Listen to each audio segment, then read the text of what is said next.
আব্বু এদিকে আসো, তোমাকে মজা দিব। ছেলেকে ডাকছেন, ডাকার পরে মজা দিবেন বলছেন, ছেলে আইসা হাত চেক করতেছে, চেক করে দেখে হাতে কিছু নাই, আপনি মিথ্যা কথা বলছেন।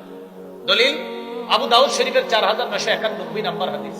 হাদিস শুনেন, আব্দুল্লাহ ইবনে আমির রাদিয়াল্লাহু তাআলা আনহুর বর্ণনা, তিনি বলেন, দান্নি উম্মি রাসূলুল্লাহ সাল্লাল্লাহু আলাইহি ওয়াসাল্লাম ফি বাইতিনা, আমার আম্মা আমাকে ডাক দিয়েছেন। আল্লাহর নবী আমাদের বাসায় ছিলেন, আম্মা আমাকে ডাক দিয়েছেন। ডাক দেওয়ার পর আম্মা আমাকে বললেন, হ্যাঁ তাল উতিকা শাইআন, আব্বু এদিকে আসো, তোমাকে আমি কিছু দিব। এদিকে আসো আব্বু, কিছু দিব। আল্লাহর নবী আমার আম্মাকে বললেন, মা আরাদতি আন তুতিয়াহি, মা আরাদতি আন তুতিহি, এই তুমি তারে কি দিতে চাও? তো কয়, হুজুর উতিহি তামারা, আমি আমার ছেলের খেজুর দিব। নবীজি কয়, সত্যি খেজুর দিবা? বুঝলে, তুমি আসলে খেজুর দিবা? জি হুজুর, খেজুর দিব।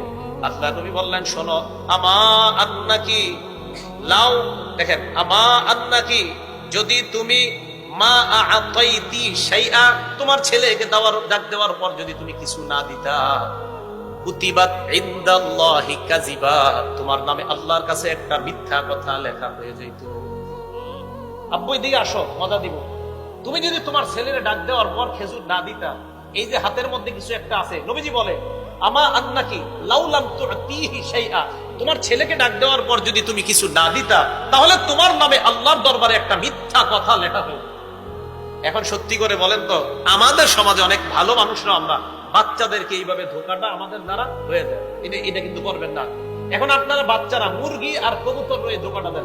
মুরগি জবাই করার জন্য মুরগির এইভাবে ডাক দেন, হাতে আদার, মুরগি মনে করছে সত্যি আদার আছে, বেচারা আসছে, আসার পরে আপনি আদার না দিয়ে ধরে জবাই করছেন। এটা আপনি মিথ্যা কথা বলছেন।